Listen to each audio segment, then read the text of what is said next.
morning to everyone. Morning. Are you blessed? Yes. Yes. Amen. Are you happy? Amen. Sure, Amen. sure. Are you alive? Amen. Amen. Amen. I post in social media. If you cannot think of anything to thank God for, inhale, exhale. You're alive. That's one thing you should be thankful. Amen? Amen. We are still here. We are still alive. There's an expression, alive and kicking. Alive and kicking. So we praise God for the strength. Amen? Amen. Even if it's a little colder now, these days, still we praise God. He is keeping us warm in His love. Amen? Even in the Philippines, Pastor Manuel said it's cooler than before. So, the weather is, changing, but there's one thing for sure, brothers and sisters. Our God never change. Amen? Our Amen. God never change. In warm season, cold season, rainy season, dry season, God remains God. And He is in control. And this God is the one who has brought us here. Amen? Amen. He is the one who called us, who gave us the privilege to be called His children. To be called His children. It is such a blessing to be called a child of God. Especially that you are Koreans, I'm Filipina. We are not Jews. We are not from Israel. Because as we all know, Israel is the nation, the beloved nation of God. Special, they were selected, specially formed by God. So if we will compare ourselves, who are we compared to them? In the Bible, we who are not Israelites, we are called Gentiles. Okay, and Gentiles are known to be sinners, evil, hopeless. But this morning, there is a beautiful story that is like, I've been studying this word, allegorical. The Israelite story, it has an allegory. It means it has a very special meaning for us who are not Israelites. And it's it's not just a meaning, but it is a true message for those who believe. So, the title of our meditation, Their Story, My Story. There is the nation of Israel. The story of Israel, my story. So, before we go further, let us pray.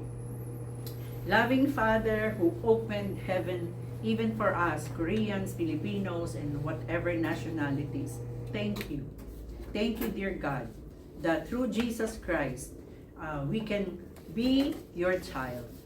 Thank you, God, for the opportunity, for the privilege of reading your holy words. And even, Lord, for me, for preaching, for speaking your words. God, thank you. We just humble ourselves before thee, and we continue to admit we are nothing without you. God, be glorified as we meditate your holy words this morning. Open the spiritual eyes and hearts of each and every one of us so we would be able to understand. Open, Father, our mind, our soul, and help us to receive only your words. Hide your servant, O God, with the blood of Jesus, and enable me, O God, through the power of your Holy Spirit to only speak the words that you want your children to be heard. Thank you, Father. And Lord, even before our English worship ends, we would like to give you the highest praise, for you alone deserve it. We praise you, Abba, and this is our prayer in Jesus' name. Amen. And amen. Yesterday, I asked you to read Exodus 19 and also a portion of 2 Timothy. But this morning, we would focus first on the story about Israel. Exodus 19 1 to 9. Okay, shall we read it? Exodus 19 verses 1 to 9. On the third new moon, after the people of Israel had gone out of the land of Egypt, on that day they came into the wilderness of Sinai. They set out from Rephidim and came into the wilderness of Sinai. And they encamped in the wilderness. There Israel encamped before the mountains, while Moses went up to God. The Lord called to him out of the mountain, saying, Thus you shall say to the people of Jacob, and tell the people of Israel, You yourselves have seen what I did to the Egyptians, and how I bore you on eagle's wings and brought you to myself.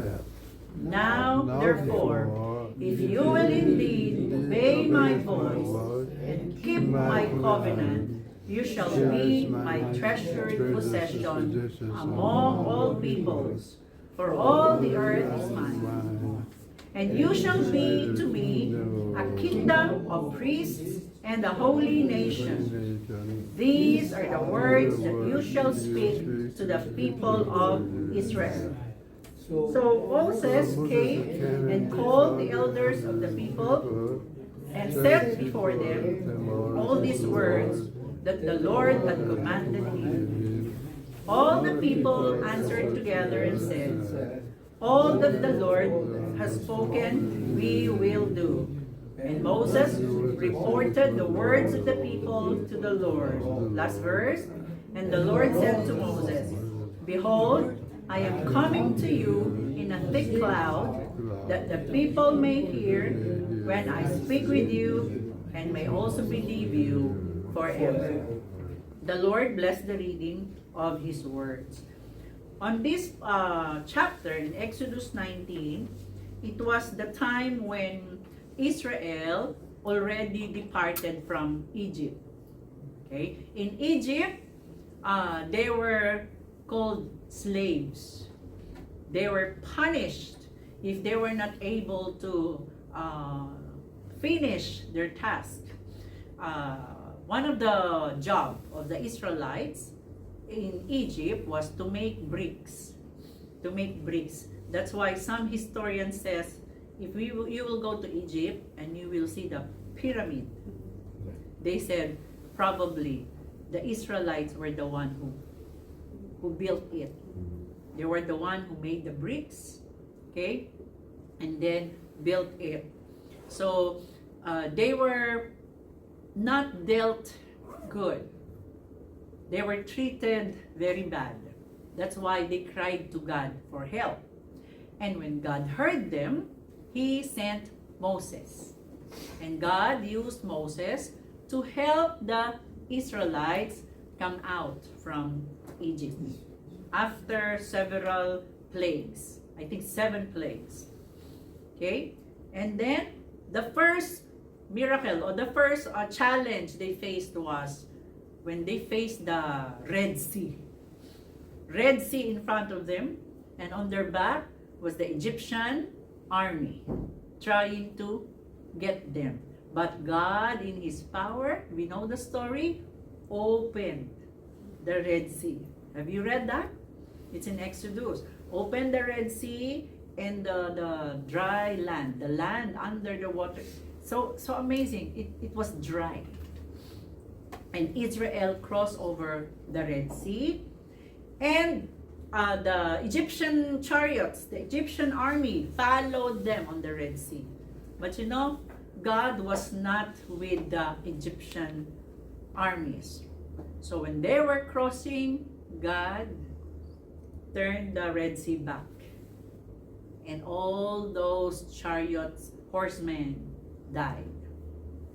So you see, on this, we can see that it is amazing what God can do to save His people.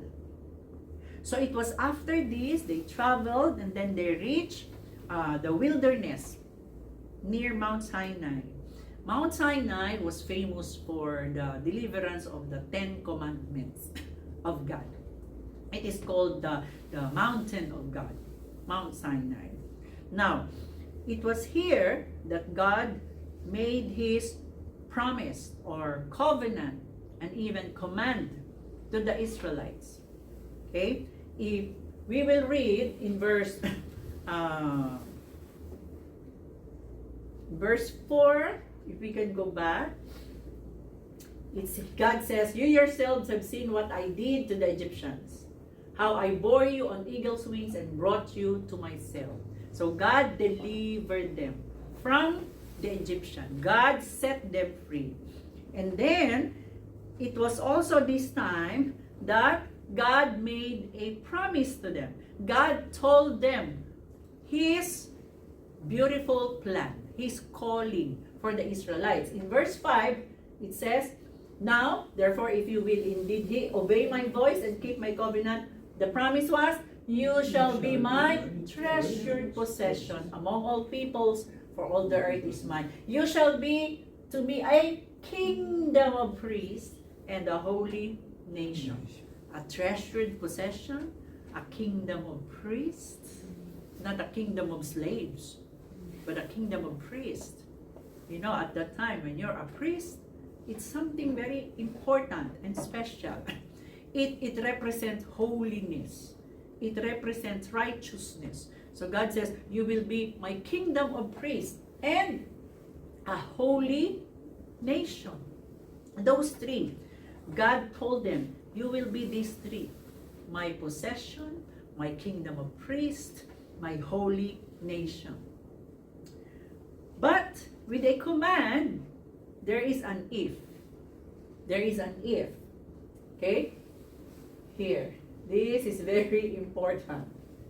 If you will indeed obey my voice and keep my covenant. You know, when we read Bibles, those little conjunction, okay, little words that connect one sentence to the other, okay, those are very important, like if, then, but. So here, God promised them, "This is my calling for you, if you will obey my voice and follow my covenant." And the people said, "Yes, we will do it." So, with this, you know, as I was meditating these verses, I came to remember what we, as followers of Jesus, were called. We were given, don't you know, we were given the same calling, the same promise. So that's why I titled our lesson, "Their Story, My Story." Now, as Christians today, the story of Israel becomes our story. Their journey reflects spiritual truths that are still true for us now. What is same? That's why I told you, this story has an allegory, like same story with us, with our life. Okay, let's analyze it. I'm going to give you 3 points. The first one, okay, we were also set free from slavery and brought to God. The verse says, next slide, "You yourselves have seen what I did to the Egyptians and how I bore you on eagle's wings and brought you to myself." So the first same thing that happened to them and happened to us, we were also set free from slavery and we were brought to God. If Israel suffered shame, difficulties, evil in Egypt, okay, if you will go back to your life before, I believe many of you would agree, "Oh, I was like Israel. When I didn't know Jesus, I used to be a bad guy. I think evil. I am tortured by conviction, by guilt. I am tortured by, so many frightening things. And we also, Israel in Egypt, as I have said earlier, they suffered shame, suffering, and slavery.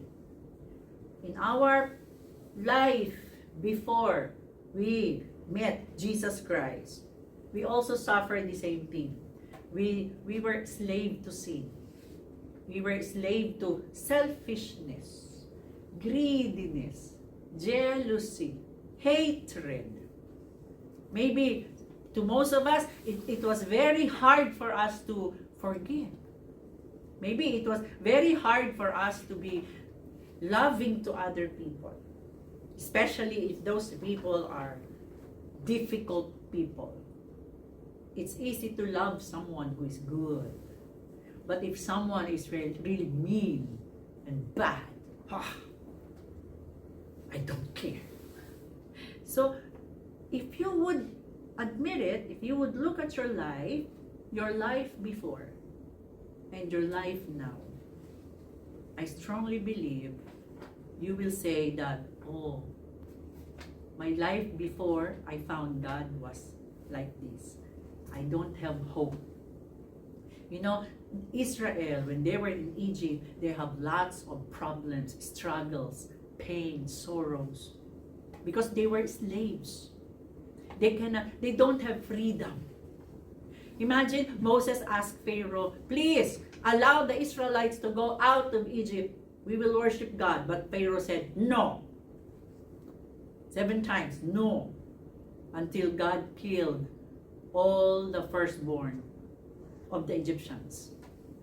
So, if you will just, remember, who were you before you gave your life to Jesus? We were a slave to ourselves. What we want, we do.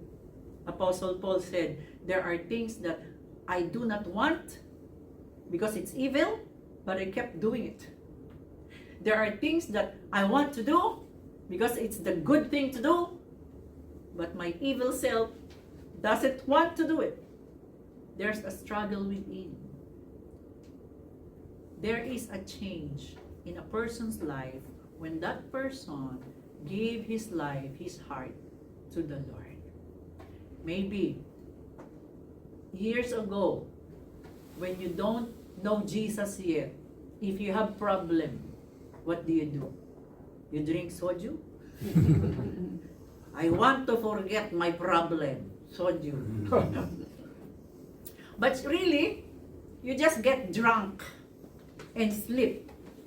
When you wake up, your problem is still there. Right? But now, when you found Jesus Christ and Jesus found you and you gave your life to God, if you have problem, what do? You pray. You read the Bible. You ask God for help. Hananim, help me. We have hope. We have deliverer. We have a savior. So our life was just like the Israelites. Before we were slaves. All we think is me. But God had changed us and is continually changing us. Just like the Israelites. Now, here are some verses. Romans 6, 17 to 18. Let us read. But thanks be to God that though you used to be slaves to sin, you have to come to obey from your heart the pattern of teaching that has now claimed your allegiance. You have been set free from sin. Amen. And have become slaves to righteousness. Verse 22. But now that you have been set free from sin and have become slaves of God, the benefit you reap leads to holiness, and the result is eternal life. Without Jesus Christ, you and I used to be slave to sin. It's like Long time ago, when I'm angry, I'm really angry. But with Jesus Christ, when I'm angry, anger has no power over me anymore. Sometimes anger would say, come on, kick, come on, fight.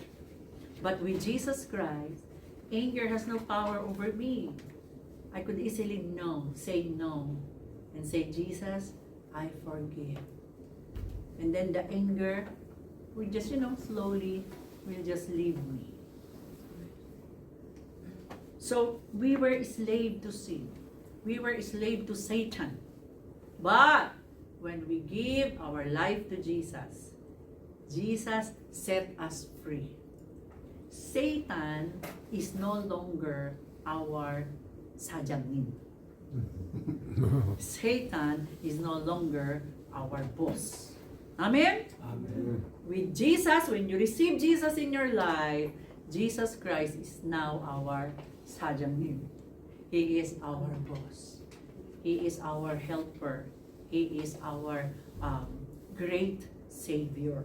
We are no longer slave to sin. And when we follow God in our life, the Bible says, the result is eternal life. Eternal life. There. The result, the benefits, okay? When we become slave of God, the result will be holiness and eternal life. Amen. Now we have hope. Amen? We have hope. Another verse, Galatians 5:1, let us read. It is for freedom that Christ has set us free. Stand firm then, and do not let yourselves be burdened again by a yoke of slavery. Jesus Christ set us free. Set us free from sin. Set us free from from the hold of Satan. So let us stand firm. Let us keep staying with God. Amen? Keep staying with God. To some of you, probably you have vices before. Okay? You have habits that are not good. But you notice how the Holy Spirit is changing you. For example, maybe before, thinking bad thoughts, evil thoughts is just normal. But when you heard about Jesus Christ and you believe in Him, it started to change. When your mind is thinking evil thoughts again, there is the Holy Spirit telling you, that's evil. One Christian told me, Pastor, when I became a Christian, I started to have a strong conviction. Conviction, it's something within that tells you if you're doing it right or wrong. It's the Holy Spirit. Amen? So let's keep ourselves in the possession of God. We are set free to belong to God. Number 2. So, we were set free from slavery.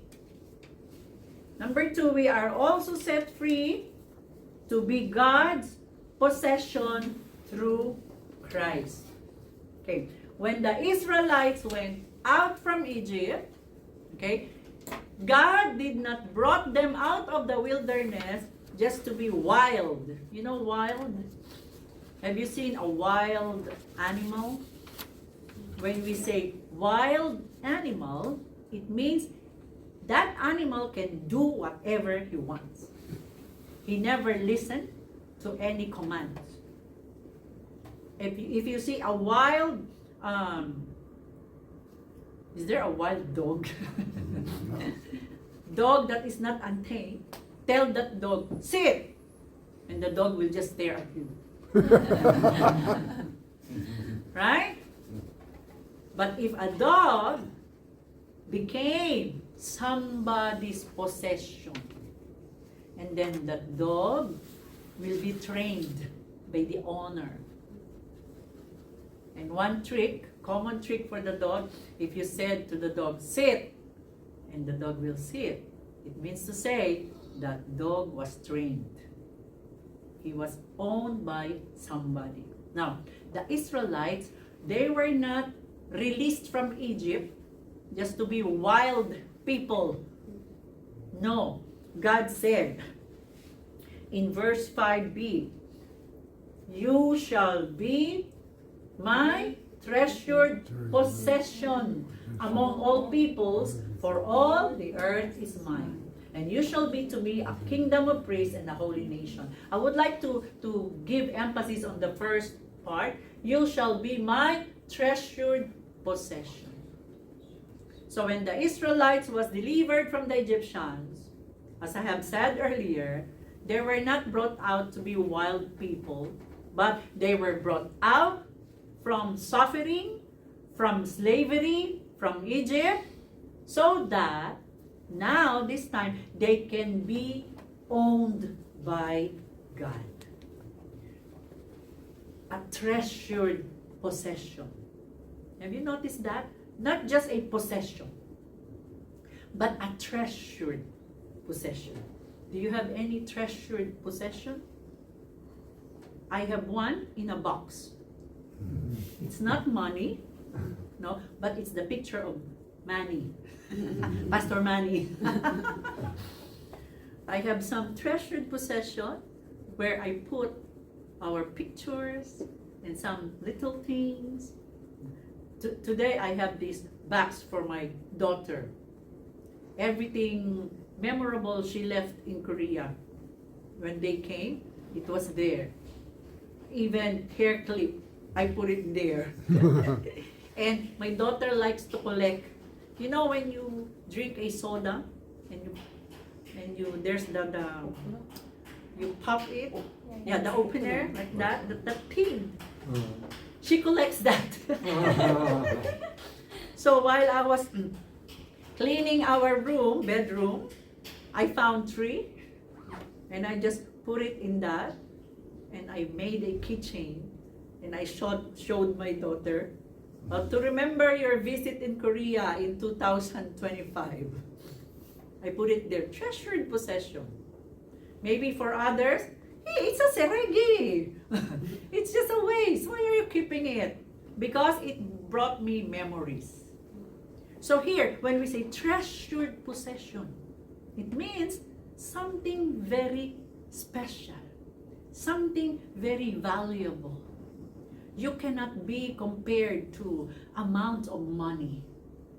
So God told the Israelites people, upon coming out of Egypt, you will be mine. Not only mine, but a treasured mine. Very special. Treasured possession.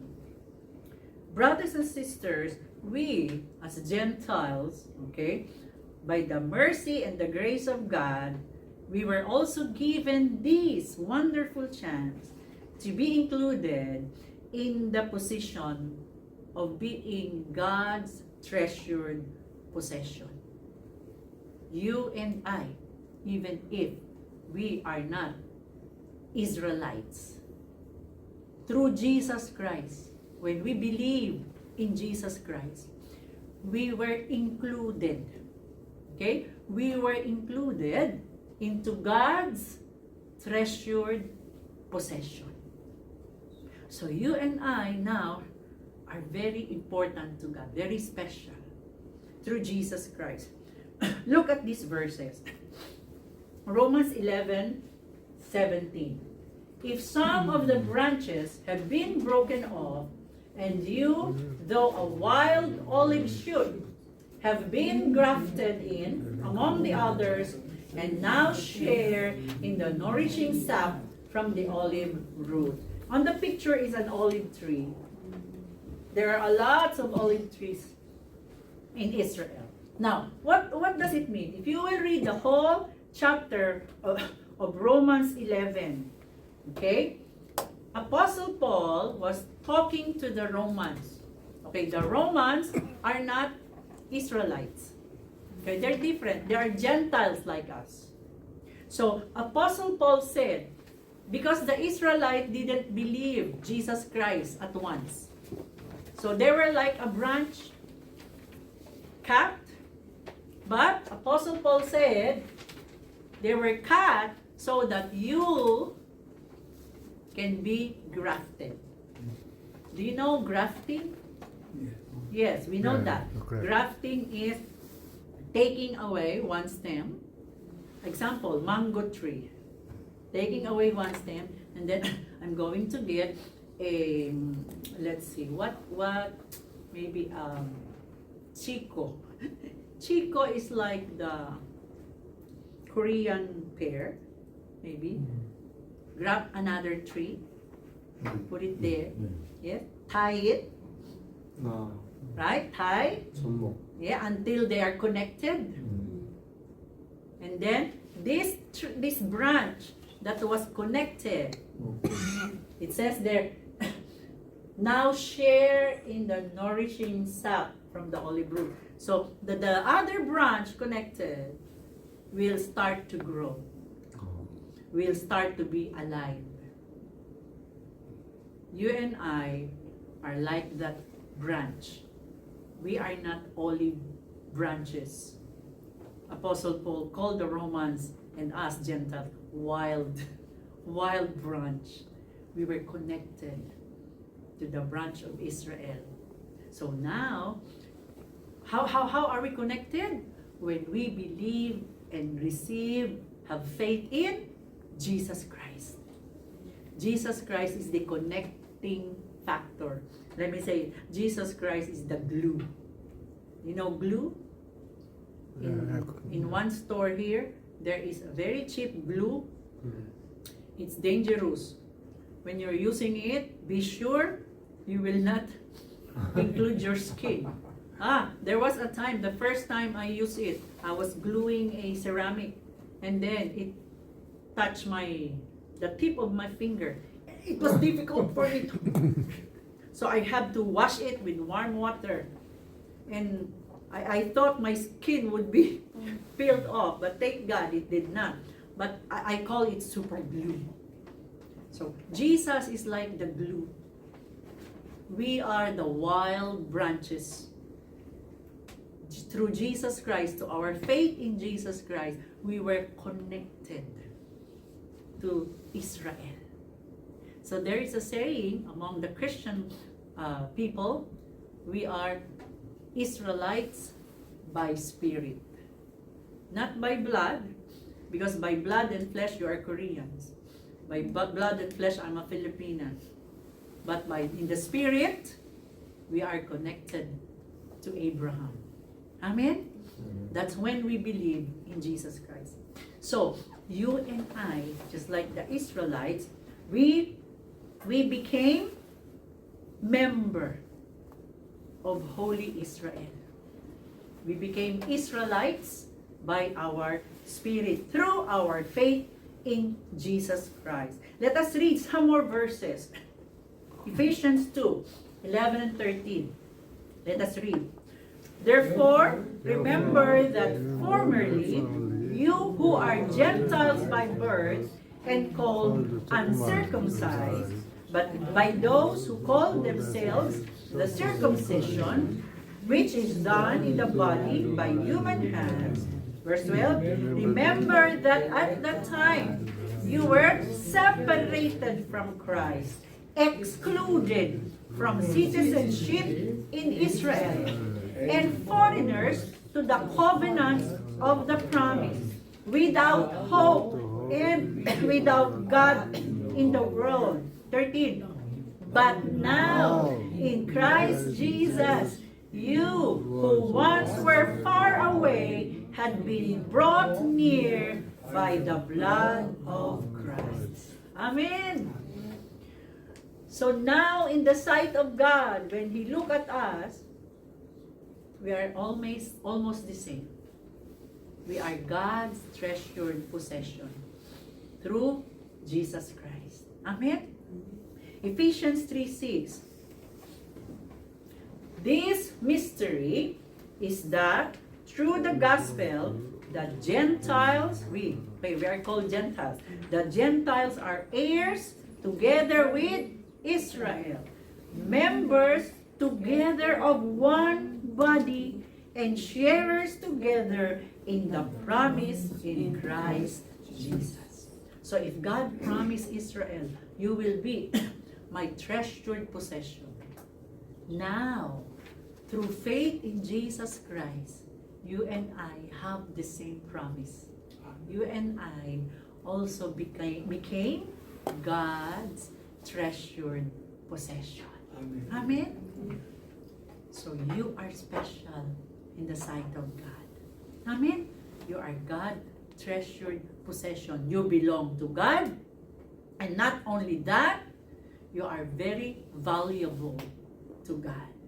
You are very valuable to God. Even if, brothers and sisters, nobody cares for you here in South Korea. You're not famous. It seems like you're a nobody. 괜찮아요. It doesn't matter. Because through Jesus Christ, you are God's special possession. Amen? You are God's special possession. Today, when you look at the mirror, you see your face, tell yourself, that is God's special possession.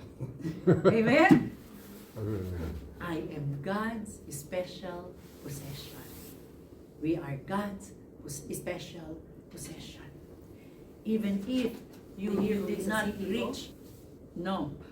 Thank God. You know why? Maybe because if you are a CEO, you will not come to English worship. And I also thank God because He did not allow me to pursue my real dream. My real dream was to be a performer on stage, act and sing. Thank God. Because if I was able to fulfill that, maybe I'm not here sharing the good news. So brothers and sisters, whatever is your status now, remember this, through Jesus Christ, you are God's special possession. Amen? 1 Peter 2, another verse to give emphasis that we belong to God. 1 Peter 2, verse 5, and then we will also go to 9 and 10. You also, like living stones, are being built into a spiritual house to be a holy priesthood, offering spiritual sacrifices acceptable to God through Jesus Christ. But you are a chosen people, a royal priesthood, a holy nation, God's special possession, that you may declare the praises of Him who called you out of darkness into His marvelous light. Wonderful light. Once you were not a people, but now you are the people of God. Once you did not receive mercy, but now you have received mercy. You know, if you will study the background, to whom did Apostle Peter wrote 1 Peter? I just want to read you. In 1 Peter verse 1, it says, to God's elect, exiled, scattered throughout the provinces of Pontus, Galatia, Cappadocia, Asia, Bithynia. Okay? Apostle Peter was writing this not just for the Israelites, but for everyone, whatever nationality, who believe in Jesus Christ. So, this verse is also for us, Koreans, Filipinos, Americans, whoever, who believe and receive Jesus Christ. And what was the verse says? Once you were not a people. It means to say, we were not God's people. But now you are the people of God. Amen. Once means long time ago, you had not received mercy, but now you have received mercy. So now, because of Jesus Christ, same thing. Remember, we read in Exodus chapter 9, God told the Israelites, you are my chosen people, my kingdom of priests, holy nation. Look at this verse. You are a chosen people, a royal priesthood, a holy nation, God's special possession. And what is our mission? To declare the praises of God. Amen? We live for God. So, brothers and sisters, God set us free from devil, set us free from sin to become a possession of God through Jesus Christ. Now, the third point is, okay, the first one was we were set free from slavery and brought to God. Second was we were set free to be God's possession through Jesus Christ. The third one is we are also set free to obey God. We are set free to obey God. We need to obey God and His words. Why? So that His purpose and calling in us shall be fulfilled. Okay? We need to obey God and His word so that His purpose in us and His calling shall be fulfilled. What is His purpose? Why did God made us His people? We will read again verse 5, just like the Israelites. Now therefore, if you will indeed obey my voice and keep my covenant, you shall be my treasured possession among all the people. Verse 6, and you shall be to me a kingdom of priests, a holy nation. We have to obey God so that we would be able to do or accomplish His purpose, His calling in our life. Remember the dog I mentioned earlier? A wild dog, when you tell the wild dog, sit, the wild dog will just say, it didn't know. But when the wild dog became or was owned by somebody, and that somebody would teach that dog some tricks, roll over, sit, bark. My dog, the Maltese, the one who died 2 years ago, I trained her to bark softly. Have you seen a dog barking? I believe it was so difficult for her because she had been trying really. When I will show her a trick. You like this? Said softly. And she would try until she learned it. The next time I would ask, do you like it? And she would really, so difficult. Because dogs, when they bark, it should be loud. So I trained her and she was able to do it. Okay? It was funny but cute, but still it has a lesson. I'm not telling you that you're a dog. But sometimes, sometimes I'm telling myself, sometimes I should be like a dog being trained by God. When God tells me do this, I have to follow. I have to obey. Brothers and sisters, we were set free by God so that we will obey Him. Just like the Israelites, they were set free from Egypt.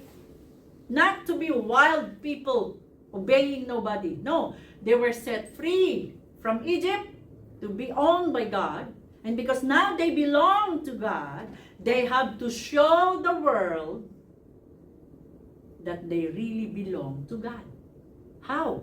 By the way they act, by the way they talk, by the way they live.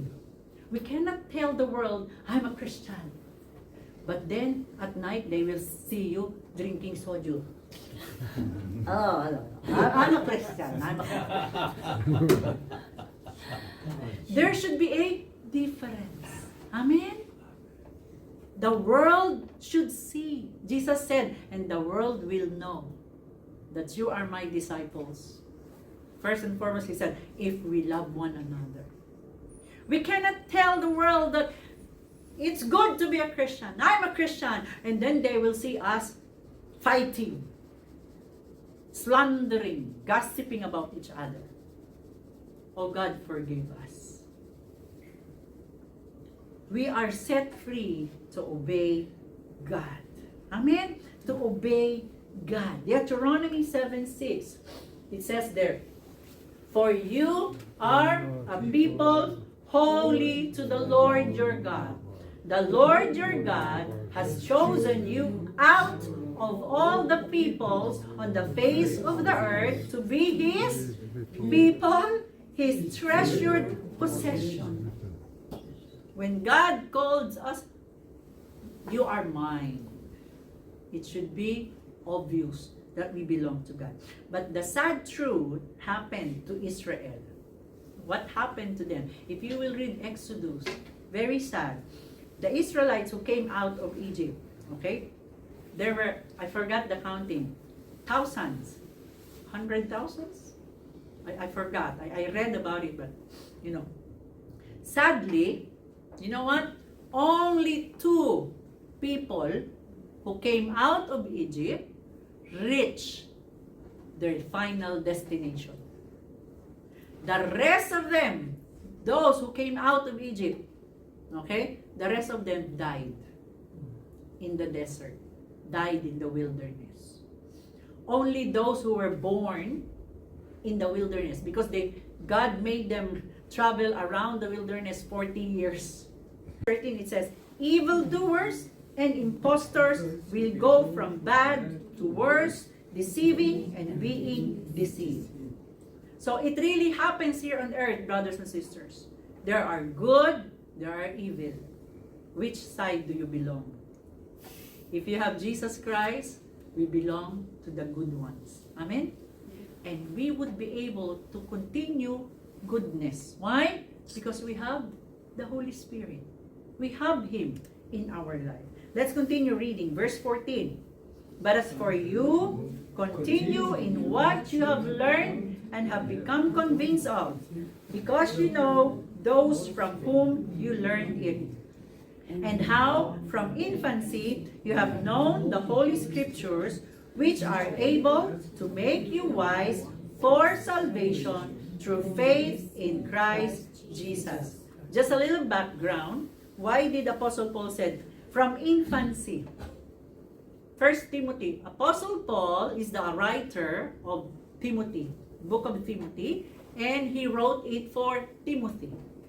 Timothy had known the scripture since he was a little boy. His grandmother, I think Lois, if I'm not mistaken, and Eunice, his grandmother and his mother taught him the Word of God.